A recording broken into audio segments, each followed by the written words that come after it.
Gerardo, like what is your pitch for HEX now that we've seen the whales stake a lot and reduce the yield? Like is the messaging towards value, towards like, hey, this thing did 10,000x before, we may see some more? Like how do you pitch HEX now? That's a great question. I think it's interesting that the amount of HEX that is staked led to a yield, an APY of about, man, I haven't checked in a while, but it's like 3%, 4% ish, if I'm not mistaken, somewhere around there. Depends on the length. Which puts it more along the APYs of like traditional risk-free, quote unquote, investment vehicles. Like what do you get on a like a bond nowadays or a treasury bill? Like 3%, 4%. So I just think that's interesting. So maybe that's the new narrative, as opposed to like a CD. It's more so I mean, it is closer to a CD in a way now. Well, CD yield is pitiful, but you know what I'm talking about, like traditional investment yield, investment vehicles for yield. So, and I think that kind of brings to light the price performance more too, because like that's what you care about, is either a stable HEX or a HEX that's going up. Because when you have 10%, 15% yield per year, you can make up for a little bit of a price dip with just the yield, but now you can make up for less. So you want to see price kind of balance that out a little bit more. And I think that's the idea with the whole cutting of rates on Inc. on HEX. Like all the yields were pretty much cut in the course of like 2 days by the OA. So no, I mean the pitch I guess would be, I mean, different strokes for different folks. Like Richard always says, like just see what makes them tick. If they're a TradFi bro, just talk to them about that. If they're a degen, talk to them about a 10,000x once, like you just said. It might do it again. It just depends really who you're talking to.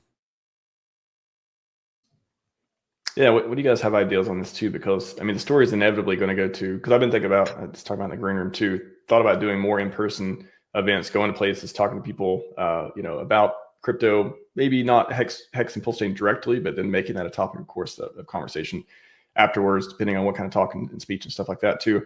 But inevitably it's going to come up of like, okay, oh, the thing did 10,000x, that's amazing. And then what's the price chart look like now? And then you could either show up the chart, you can talk about how, all the other cryptos are down, or you can say, oh, wow, this is, I've been here for years. This is obviously, I'm looking at it as an opportunity. If it did 10,000x and it's not still there and it went way down, what if it does do it again? Like, there's all these counters and stuff you can have and to frame it. But how do we talk to people about these things? By the way, this hat would look really good with that shirt. I'm just looking at that.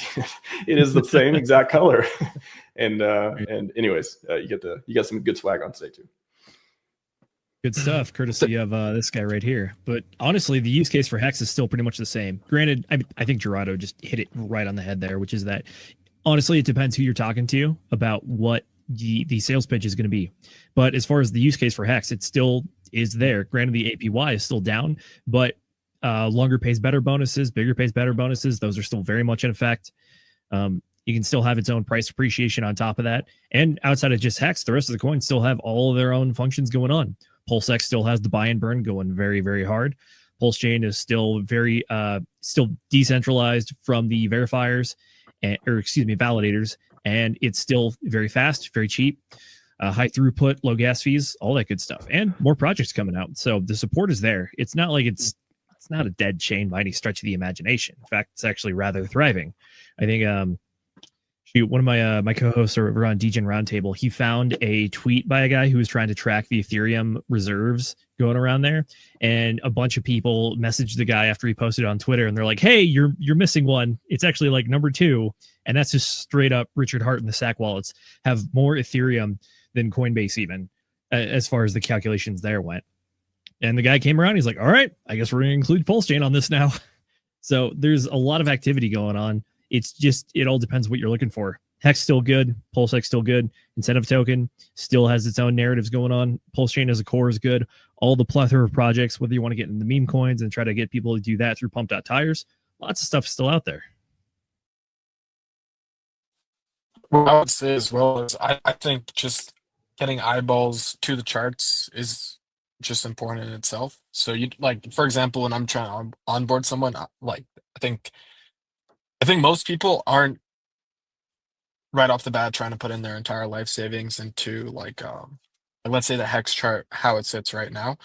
But if you're able to just get eyeballs to the chart, if you're able to make like a tiny little like even $5-10 account, if they see it move up, chances are they'll get some sort of FOMO factor or some sort of like they'll take a second look when they see even like a tiny amount of money start to move, because they'll think probably in their head like, oh, what if that was X amount of dollars, right? And it's probably a better onboarding tactic than like trying to like get them all into like all the complex like ins and outs of like everything on PulseChain relative to just, you know what, here's like $5 or $10 and just see what happens to it. So there you go. Especially right here where we are, where the prices aren't like you sacrifice. Like I think some people could have gotten a good deal, but at the same time, some people could probably get a better deal now at today's spot price than people who had sacked Mm-hmm. a few years ago. So that's kind of a big bonus for them as well. Definitely. I know we've probably been down on the charts for a long time at this point, but honestly, I mean, HEX, PulseChain, PulseX, Incentive Token, they've all effectively done a 2x over the course of the last 2 weeks. So it's still very much alive. And from chart standpoints, there's even good opportunities there. Doesn't have to go to like moon crazy numbers to even get something going on. But shoot, a 2x over a course of 2 weeks, yeah, it's nothing to shake a stick at.